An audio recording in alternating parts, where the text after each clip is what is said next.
what do you think that other countries think of America? You know, when they see us on TV, like, what do they think? I honestly don't think anybody really has a good image of us, especially within the past like decade. Like, for example, like Borat, like that was like a good example of what America is now, and it's actually really embarrassing. I don't think they view us very kindly. I would say for sure that what you see on TV, I kind of feel like you get this idea that Americans are just crazy Christians trying to save the world kind of thing. Okay. Which is kind of the wrong idea. But I mean, maybe in some parts of America it's more like that, more Christian than California. And for Swedes, I think that's something weird just because we're very unreligious people, so we think that all religious people are crazy. Okay, that's a nice soundbite.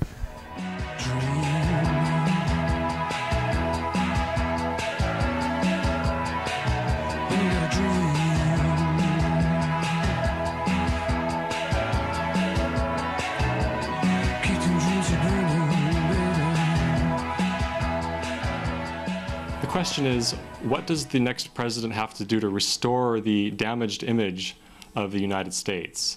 And I think the answer really begins with sitting down with his advisors and learning about what went wrong in Iraq. Because there were crucial things that did not happen in Iraq that have put the United States in the situation that it finds itself in today. Mainly having to do with the fact that the military commanders on the ground in Iraq have been saying for years that the solutions to Iraq's problems are not military, they are diplomatic. They have to do with resolving internal conflicts over who controls the opportunities for violence, in other words, state monopoly on guns, and also who controls the resources. So overall, the way to restore the image of the US is to promote prosperity as a foundation for what can then become democracy. I think that one of the best ways we could improve our image is giving more international aid to countries who need it, and being less eager to go to war with other people. First of all, I think that we need to propagate more fair trade policy rather than free trade and globalization through the IMF and such agencies in the World Bank and things like that we basically control. I think that we need to stop propping up tyrants around the world for our own economic benefit, places like Saudi Arabia, things like that. I think that we need to withdraw from Iraq, and the people don't want us there. The government doesn't want us there. It's time to leave. I think that a lot of people have really got a negative image from America because of that one, and I think there needs to be a general change in discourse with other countries, no matter their economic status, no matter their power status, and treat everyone as a sovereign, equal entity with their own equal rights. And I think that could dramatically change the way people look at us.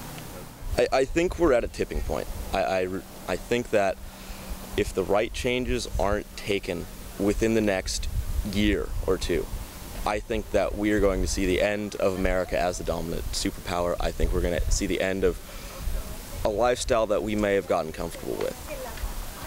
And, we as a country need to think about the direction that we're going in. We need to really take a hard look at ourselves and the rest of the world, and we need to start, we need to get on it. We could improve, I don't know, maybe, I want to say if we do less with our military, like cut back from our defenses, because that's like where we're spending a lot of money as our defenses. Cut back and then have it go towards other things, and we can focus on other things and not trying to fight different wars that are breaking out through the entire world. I'd probably put it more towards, I don't know, like, I'm really into like schooling and then the child care and like health care and like, I don't know, I almost want to do it like they do in Europe, where they have like really intense taxes, but you get like hospitals free and like all that shit. That'd be nice.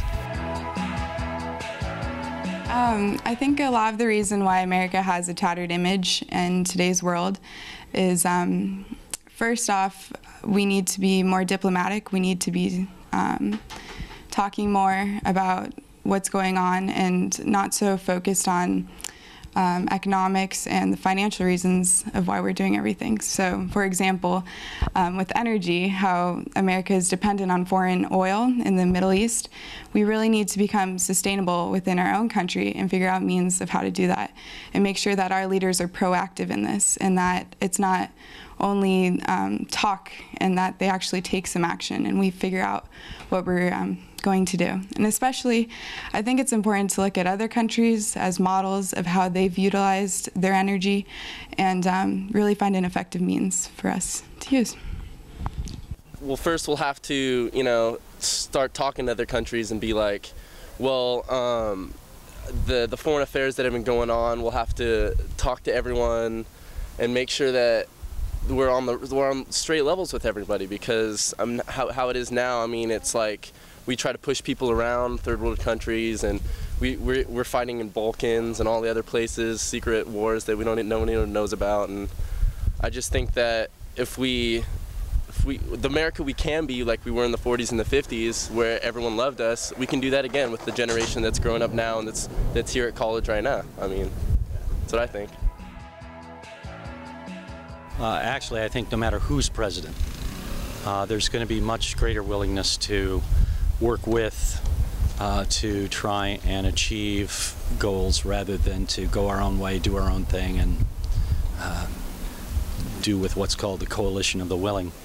I think that, again, whether McCain or Obama win, I think both of them see the situation and realize that it hasn't turned out to the advantage of the United States. It would be silly to continue a policy that's hurt us rather than helped us. Another big issue has been the phenomenon of global warming and the fact that the United States backed off of its original intent to join the rest of the world in that effort. And again, here both candidates, both McCain and Obama, have said that if they are president, they will move in that direction, although not precisely identically. Both of them want to move in that direction. Both of them see that the United States could be a leader rather than standing in the way. And I'm confident that we're going to make some progress there. I think that's going to be important. There are other areas that we're already working on, I think, having sort of seen the error of our ways, working cooperatively with the Six in North Korea, working with Europeans on the Georgia situation in Russia. The Iranian situation is still sort of in the middle of things, but there's a lot of confusion about that. And I think if I'm going to give the administration any credit, it would be that there have been initiatives in Africa that have been appreciated there. And again, I'm confident that either an Obama or a McCain administration would pretty much continue those. But probably the highest profile thing that we could do is call a conference on global warming and take another step in that direction. I think that would be a big symbolic change. I think we're starting by showing that we care, and we're going to Iraq and trying to help them out as well. We're not only focused on our government, but we're also caring about for other countries. So that's a start, I guess. So the advice I'd give the next president is to listen and to talk to our enemies and to people who have ideas. Start doing the things that we all know need to be done, dealing with energy, dealing with international diplomacy, and to ultimately use war as the last resort, not first resort. When I was a child, I saw America as the first country in the world where you could truly be free.